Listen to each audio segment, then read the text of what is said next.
안녕하세요. 건강을 전하는 지식 건전지 문단영입니다. 국내 사망 원인 1위는 암이지만 돌연사 1위 질환은 따로 있는데요. 바로 심근경색입니다. 서서히 진행되는 암과는 달리 분초를 다투는 응급 질환이기 때문인데요. 오늘은 심장내과 전문의 박근희 선생님 모시고서 심근경색에 대해 샅샅이 파헤쳐 보도록 하겠습니다.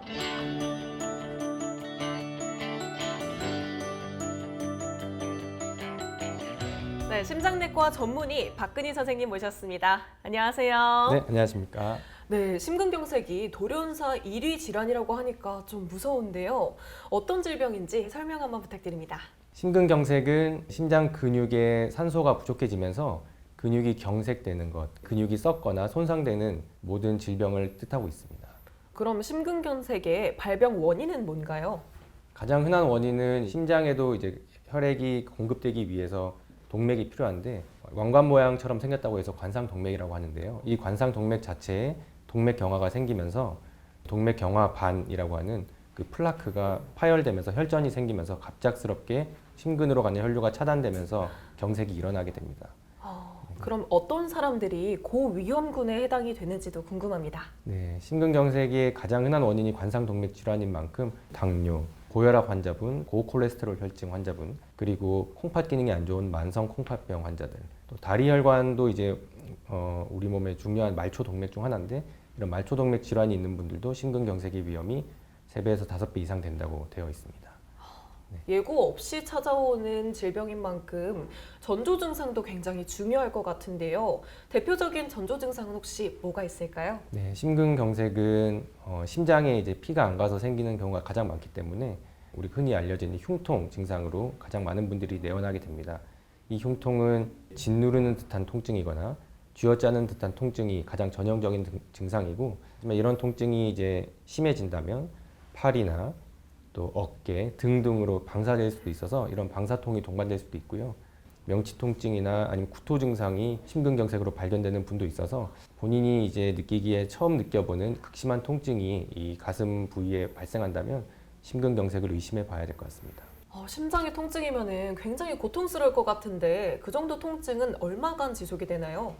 네, 저희가 이제 흔히 알려져 있는 협심증이라는 통증은 보통 운동하거나 아니면 스트레스를 받거나 이런 몸에 이제 부하가 일어날 때 통증이 생겼다가 한 5분에서 10분 정도 지속됐다가 우리가 쉬면은 금방 좋아지는 이런 양상을 보이고 있는 반면에 심근경색의 통증은 이 가슴 통증이 짧게는 5분에서 수십 분 동안 쉬어도 호전되지 않는 것이 계속 지속되는 양상으로 보이고 있습니다. 그 통증이 계속 이어져서 방치를 하다 보면 심장에 손상이 갈 수도 있는 병인 거잖아요.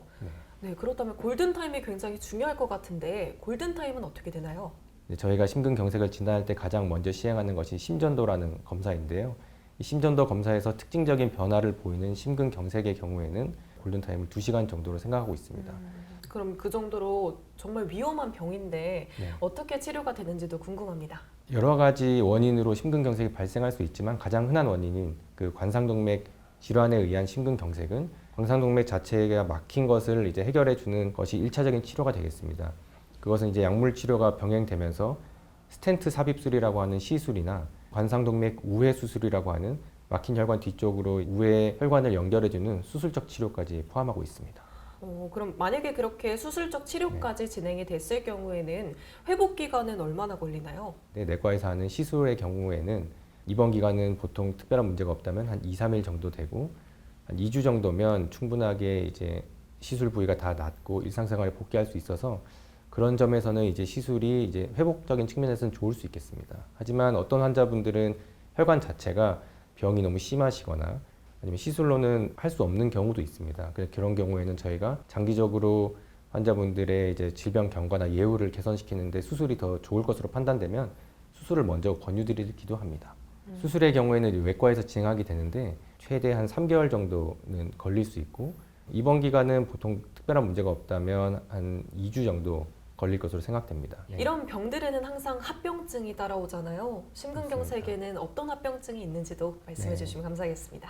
네, 역시 심장 근육에 피가 안 가는 것 때문에 심장 기능이 떨어지는 것이 가장 흔한 합병증이겠고 여러 스펙트럼이 있지만 그런 병을 심부전이라고 합니다. 또한 이렇게 심장 기능이 떨어진 분들은 나쁜 부정맥이 생길 확률이 높습니다. 그래서 그런 부정맥들이 심장마비나 돌연사를 일으키는 또 하나의 원인이 되기도 하는데요. 그래서 이런 심부전과 부정맥을 치료하기 위해서 저희가 여러 가지 약물 치료를 하기도 하고, 또 심장 기능이 너무 떨어진 분들은 삽입형 제세동기 같은 심장마비를 예방할 수 있는 치료를 진행하기도 하고, 그렇게 해도 심장 기능에 호전이 없고 증상이 계속되면 심장 이식까지 고려하기도 합니다. 대수술을 거친 만큼 이 질환이 다시 재발이 된다면 굉장히 속상할 것 같은데요. 심근경색이 재발률이 굉장히 높은 질환으로 알고 있습니다. 재발을 막기 위한 방법은 뭐가 있을까요? 이제 심근경색이 많게는 5명 중에 한 분이 재발한다고 알려져 있어서 저희도 재발을 막기 위해서 더 노력하고 있는데, 특별히 이제 환자분들께서 심근경색 이벤트 이후에는 복용하게 되는 약들이 많아집니다. 그런 약들에 대한 거부감도 있으시겠지만 약을 충분히 잘 복용해 주시는 것이 일단 첫 번째로 중요한 일이 되겠고요. 두 번째는 규칙적인 운동과 식단 등을 병행해 주시는 것이 중요하겠고, 가장 중요한 것은 담배를 피시고 있던 분들은 금연하는 것이 가장 중요한 일이라서 금연을 꼭 하시도록 저희가 교육하고 또 설명드리고 있습니다. 네, 마지막으로 건전지 시청자분들께도 한 말씀 부탁드립니다. 네, 과거에 비해 심근경색으로 인한 사망률이 많이 줄었지만 여전히 국내 사망률 2위는 심장질환이고, 그중 절반가량이 심근경색을 비롯한 허혈성 심장질환입니다. 특히 이 심근경색의 경우에는 골든타임 내에 치료를 시행하면 예후가 훨씬 더 좋은 것으로 되어 있기 때문에 저희 병원 심장내과의 중재시술팀은 365일 24시간 팀을 이루어서 이런 응급 상황을 대비해서 대기 중에 있습니다. 또한 저희 병원에서는 흉통 환자분들이 처음 외래에 내원하시게 되면 흉통 패스트트랙이라는 시스템을 통해서 당일 피검사나 응급 CT 검사를 시행하여서 환자분들의 원인을 규명하고 적절한 치료법을 제공하게 드리기 위한 이런 시스템을 운영하고 있습니다. 또한 심근경색의 원인이 될 수 있는 다양한 질환, 말씀드린 고혈압이나 당뇨, 이상지질혈증 같은 병들에 대해서도 외래에서 함께 관리하고 치료하고 있으니 많은 관심 부탁드리겠습니다. 감사합니다. 네, 함께해 주신 박근희 선생님 감사합니다.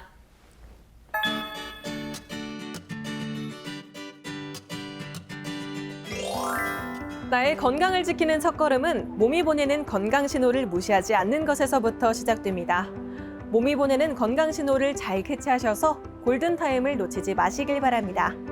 그럼 다음 시간에도 알찬 건강 정보로 찾아오겠습니다. 고맙습니다.